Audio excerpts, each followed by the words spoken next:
guess, Bru, go ahead and get it out of the way. You took a hard hit on your shoulder in the game. Seems like you got wrapped or something. You feeling pretty good going in this week? No issues moving forward? Yeah, no issues moving forward. I mean, it's a physical game. Football stuff happens, you know.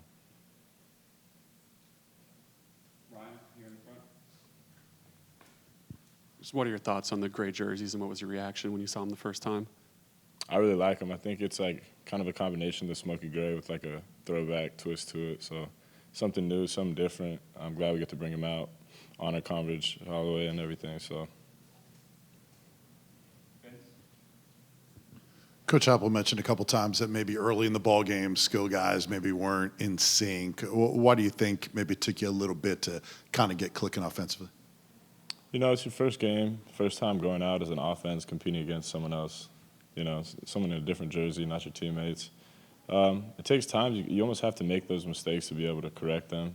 So as we made mistakes, we go to the sideline, communicate, talk, learn, kind of digest what's not clicking and why it's not clicking, and then I think throughout the game we saw it kind of start to come together. But, I mean, at the skill position for us, it was just making the right reads, not being anxious.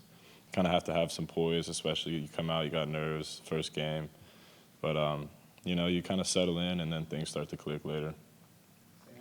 This is not about the last game, but I know a couple weeks ago it was announced that every single time you score a touchdown, an AED will be donated. Can you just talk about that and what that means to you? Yeah, absolutely. So I was fortunate enough in the offseason to be able to meet this lady. Her name is Julie Walker. She had lost her daughter to sudden cardiac arrest, and I took an interest to it just given the whole Damar Hamlin situation we had, and then more recently with Bronny James. I felt like that was timely. But, yeah, I was able to start my own piece of it and partner with that foundation. It's called Huddle for Hearts. And it's basically a platform for any players across the country to use the platform to help raise awareness for sudden cardiac arrest. And then the AED machines is just something I can do to give back to the community. So I found a company that makes the AED machines called Rescue One. And for every touchdown, they said they'll donate an AED machine. And I think I've had a few players have reached out from other schools around the country to do their own thing at their school so they can help, you know, bring awareness and things of that nature.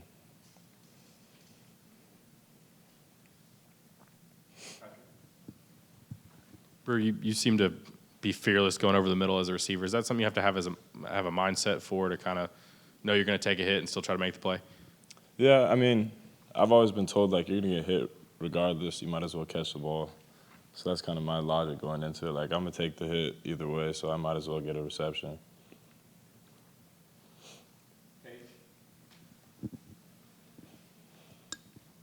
This weekend, the program will celebrate the anniversary of Holloway. What does that milestone still mean to this program today? I think it means a lot, especially as a black student athlete. You get to look back and see that as the first black quarterback to play at Tennessee. And it's nice to, you know, be here in 2023 and we're commending something that happened such a long time ago. And it means a lot, and it's a special thing, especially first home game in Neyland, get to represent that, so I'm excited. What do you think of the turf? It's a very different, newer turf. What do you think of that? It's different. I mean, it's different than our turf in the indoor. The surface was a little bit different. It took some adjusting to get used to, but it was like I felt fast on it. It felt bouncy. At times, I felt like I had give. Sometimes it felt like you could really put your foot in the ground, but no issues with it. We practice on grass a lot. I don't think we've played on turf since I've been here, so you know, you just adjust on the fly. You're obviously coming back here. You're obviously coming off an injury from last season. How did it feel just to get back on the field on Saturday, get those receptions, and kind of just get back to what you were doing last year? Feels good, you know. It builds confidence too. Like, obviously in practice we're not hitting a ton, and you're really going to take your big licks once you get to Saturday. But you know, I felt good. I wasn't even thinking about it. No issues with it after the game, so I'm happy. The run game was real good the other day. How has that emphasized run blocking for the wide receivers?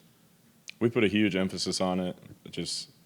I mean, we want to play physical, especially in our room. That's like a standard that we set. So when we're running the ball a lot, I mean, it's something that is important for us because if we're running the ball, that means they're usually dropping 8. They're trying to stop us from creating big plays down the field.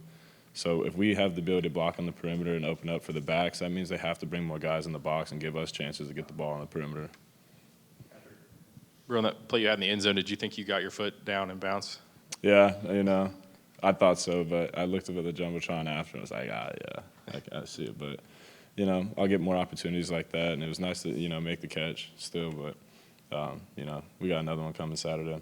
You guys, as a receiver room, you guys put in a lot of work, and when a play happens like Ramel had earlier with the drop, do you guys say anything to him? Do you kind of just let him deal with it on his own, or do you encourage him? How do you guys approach that as a group?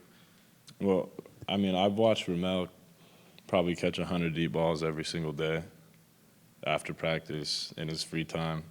That's it's a contested catch is almost easier. When you're running wide open down the field in front of a packed stadium and you can think about it, it's like one of the hardest catches you can possibly make. You don't really say anything.